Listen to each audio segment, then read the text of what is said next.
Hello everyone. So now we are again starting our 12-minute show, which will be covering the most important questions on marketing management and again the very important part, Consumer Protection Act. So let's start. पहला question, which of the following are key aspects of marketing management? Marketing management का key aspect कौन सा है?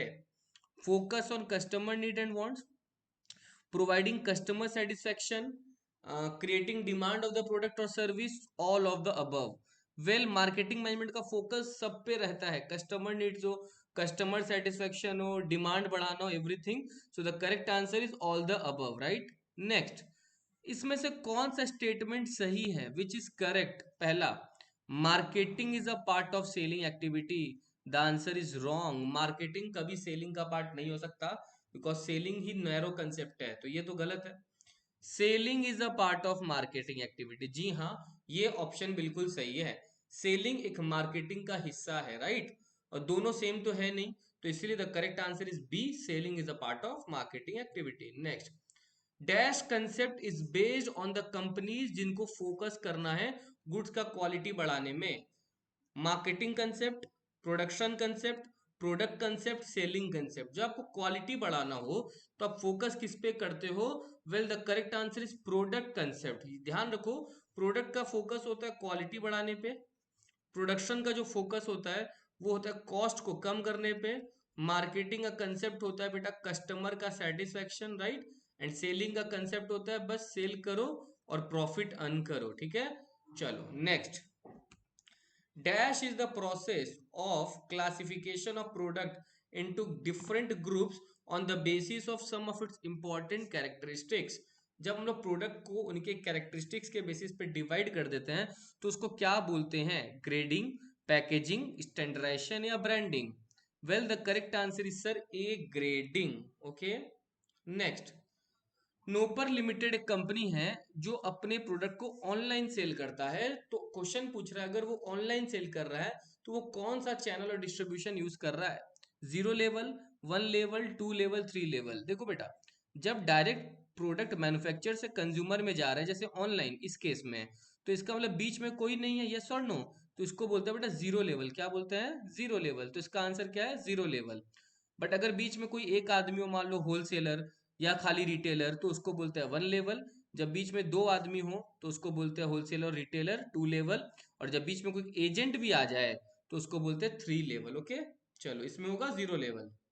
Next, under which of the following situation is a company not likely to fix a lower price? कब company अपने product का दाम कम नहीं लेगा? Okay, not likely to fix a lower price. पहला, जब competition, when the competition has introduced a substitute product. बेटा, जब कंपटीटर सब्स्टिट्यूट प्रोडक्ट इंट्रोड्यूस कर दिया तब तो तुमको अपना दाम कम करना पड़ेगा, यस और नो? तो ये आंसर तो है नहीं, क्योंकि क्वेश्चन पूछा है कब लोअर फिक्स नहीं करेगा, इसमें तो लोअर फिक्स करना पड़ेगा उसको. नेक्स्ट, अपने ऑप्शन पहले सी पढ़ लेते हैं. Company wants to attain market share leadership. अगर कंपनी को मार्केट का शेयर लेना है तो उसको दाम कम करना पड़ेगा, तो ये भी ऑप्शन नहीं है. थर्ड, जब डिमांड ऑफ द प्रोडक्ट लो है, जब डिमांड कम है तब भी दाम कम करना पड़ेगा, राइट. बट ऑप्शन बी में बेटा वो प्राइस को हाई रखेगा. क्या रखेगा? हाई. क्यों? क्योंकि बोला if the demand for product is in elastic. In elastic मतलब होता है जब प्रोडक्ट का डिमांड नेसेसरी है. तो जब नेसेसरी है बेटा, तो उस केस में वो दाम लो नहीं रखेगा, दाम हाई रखेगा. ओके, तो इसको ये समझ सकते हो कि किस केस में कंपनी अपना दाम को हाई रखेगा, वो आपसे पूछा गया. Okay, next. A toothpaste consist of a tube and a cardboard box. एक टूथपेस्ट है, उसका आपको पता होगा, सबसे पहले एक ट्यूब आता है, उस ट्यूब से हम लोग जो है पेस्ट निकालते हैं, और वो जो ट्यूब है वो भी एक कार्डबोर्ड बॉक्स के अंदर में आता है, राइट. तो क्वेश्चन पूछा है, जो ट्यूब था, जो ट्यूब, वो कौन सा पैकेजिंग है? प्राइमरी, सेकेंडरी या transportation? The correct answer is sir A, primary packaging. जो ट्यूब है वो प्राइमरी पैकिंग है. ओके, और उसका जो कार्डबोर्ड बॉक्स है वो है सेकेंडरी. क्या है? सेकेंडरी. और उसके बाद जब हम लोग बहुत सारे टूथपेस्ट को बहुत सारे टूथपेस्ट को जब अलग अलग कार्टून्स में पैक करते हैं तो उसको बोलते हैं बेटा ट्रांसपोर्टेशन. ओके, बट ट्यूब पूछा गया था, उसको बोलते हैं primary packaging, right. Next, free toothbrush on purchase of toothpaste. आप टूथपेस्ट खरीद रहे हो तो बहुत बार आपको कंपनी फ्री में टूथब्रश भी दे देता है एक साथ में, तो उसको क्या बोलते हैं? डिस्काउंट, रिबेट, क्वांटिटी गिफ्ट या प्रोडक्ट कॉम्बिनेशन? बेटा इसको बोलते हैं प्रोडक्ट कॉम्बिनेशन। क्या बोलते हैं? Product combination. ये लो, इसके साथ ये फ्री में मिल जाएगा, राइट? तो उसको बोलते हैं प्रोडक्ट कॉम्बिनेशन, राइट? नेक्स्ट, इसमें से कौन सा मार्केटिंग मिक्स नहीं है? Product, product pricing, physical distribution या प्रोडक्शन प्रोसेस? बेटा प्रोडक्ट होता है, प्राइस होता है, we know 4P: product, price, place, promotion. तो ये प्रोडक्ट हो गया, ये प्राइस हो गया, फिजिकल डिस्ट्रीब्यूशन मतलब प्लेस हो गया। तो the correct answer is production process. ये कोई मार्केटिंग मिक्स नहीं है, राइट? तो this is the correct answer, because product भी होता है, प्राइस भी होता है और प्लेस भी होता है। फिजिकल डिस्ट्रीब्यूशन मतलब बेटा हो गया प्लेस। क्या हो गया? प्लेस। तो अपना आंसर हो जाएगा प्रोडक्शन प्रोसेस, क्योंकि वो कोई पी नहीं है। Next, which of these is not a C of marketing? आपको पता होना चाहिए मार्केटिंग के 4 सी होते हैं। कॉस्ट होता है, कन्वीनियंस होता है, उसके बाद कम्युनिकेशन होता है और कस्टमर होता है। तो आप अनकॉमन खोज लो, कौन सा है अनकॉमन? चैनल है, बिकॉज इसकी जगह कस्टमर होना चाहिए। तो this is not a C of marketing. Next, marketing mix का जो टर्म है वो सबसे पहले कौन यूज किया था? Neil Borden, Henri Fayol, PF Drucker, Philip Kotler? Well the answer is Neil Borden. Okay, Neil Borden ने मार्केटिंग मिक्स का कंसेप्ट लेकर आया था। नेक्स्ट, कौन सा ऐसा चीज है जो प्रोडक्ट को एक अलग आइडेंटिटी दे देता है? ब्रांडिंग, लेबलिंग, बोथ या दोनों में से कोई भी नहीं?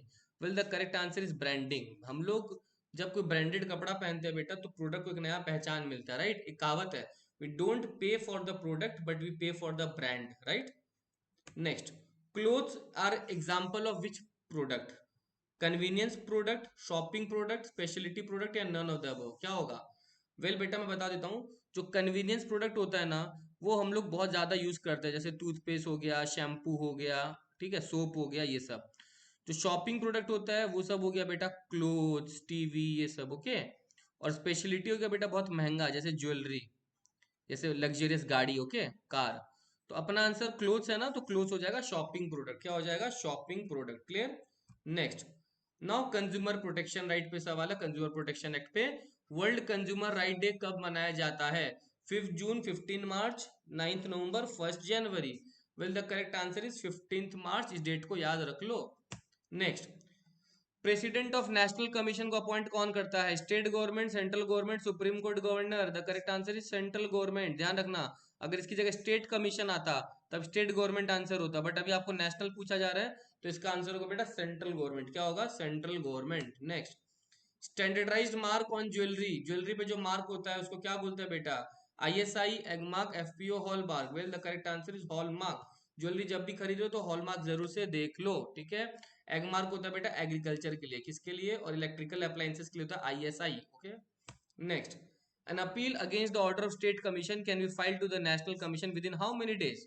अगर आप स्टेट कमीशन के फैसले से नाखुश हो, उसने जो कमीशन दिया मान लो आप उससे नाखुश हो, चाहे कोई भी पार्टी नाखुश हो, चाहे सेलर हो चाहे बायर हो, तो वो नेशनल कमीशन में अपील कर सकता है, मगर कितना दिन के अंदर?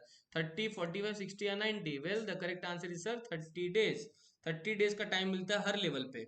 अगर आप डिस्ट्रिक्ट के फैसले से खुश नहीं हो तो स्टेट के पास जाओ, स्टेट के पास नहीं हो तो नेशनल के पास जाओ, नेशनल से खुश नहीं हो तो आप सुप्रीम कोर्ट के पास जाओ, सुप्रीम कोर्ट से भी खुश नहीं हो तो अपने घर चले जाओ, राइट? तो इसीलिए आपको 30 डेज मिलता है। नेक्स्ट आओ, a district commission can settle disputes up to? District commission के पास कितना पावर है बेटा? अगर कंपनसेशन का जो वैल्यू है या आपके जो गुड्स और सर्विस का वैल्यू जो है बेटा वो 20 लाख तक है, तो डिस्ट्रिक्ट कमीशन आपका केस को सेटल कर पाएगा, राइट? बट अगर 20 लाख से ऊपर है, 1 करोड़ तक है, तो मामला चला जाता है स्टेट के पास, और उससे भी अगर ऊपर है बेटा 1 करोड़ से, तो चला जाता है नेशनल के पास, ठीक है? Next, goods does not include, goods क्या इंक्लूड नहीं करता है? Stock and shares, growing crops and grass, both and B, actionable claims? Sir good stock and share include करता है, growing crops and grass include करता है, तो इसका मतलब ये तीनों आंसर नहीं हो सकता। गुड्स बेटा एक्शनेबल क्लेम्स एंड मनी को इंक्लूड नहीं करता है। आपसे क्वेश्चन में वही पूछा गया था, क्या इंक्लूड नहीं करता है? तो इसका आंसर हो जाएगा बेटा actionable claims and money, right? Next आओ बेटा, विच of these is not a right under the act? हमारे राइट्स कंज्यूमर को बहुत सारा दिया गया है, तो पूछा गया इसमें से कौन सा राइट जो है वो कंज्यूमर के पास नहीं है? वेरी इंपॉर्टेंट, आप जब एग्जाम में बैठ रहे हो तो याद रखना नॉट कहाँ लिखा हुआ है, इज अ राइट कहाँ लिखा हुआ है, इन सब बातों को ध्यान रखे आप एग्जाम्स में अटेम्प्ट करना टाइम का कमी नहीं रहेगा, स्टार्टिंग से स्पीड हाई रखना, राइट। चलो, right to choose, right to safety, right to consume, right to information, इसमें से कौन सा राइट नहीं है कंज्यूमर के पास? Well sir, right to choose है, वो अपनी मर्जी से प्रोडक्ट चूज कर सकता है। राइट टू सेफ्टी भी है, राइट टू इंफॉर्मेशन भी है, मगर राइट टू कंज्यूम उसके पास नहीं है, right. So with this I have completed revision of consumer protection act as well as marketing mix, ठीक है। ये जो रिवीजन है मैं पहले ही बता दे रहा हूँ, ये रिवीजन ऐसे नहीं कहीं से क्वेश्चन आएंगे, but these revisions is just for the sake of your confidence. आप अपने आप को जज कर सकते हो कि आपका कितना प्रिपरेशन हुआ है। और उसके बाद मैं बार बार बोल रहा हूँ कि बुक को थॉरोली पढ़ो, बिकॉज क्वेश्चंस जो है एक चैप्टर से 100 एमसीक्यूज भी बन सकते हैं, राइट। बट मैंने सिर्फ वही लिया जो मेरे को लगा कि हाँ इंपॉर्टेंट है एग्जाम पर्सपेक्टिव से, ठीक है। इसके अलावा पास्ट पेपर्स पढ़ो, मन से पढ़ो, ठीक है, अच्छे से एग्जाम दो। चलो, बाय बाय।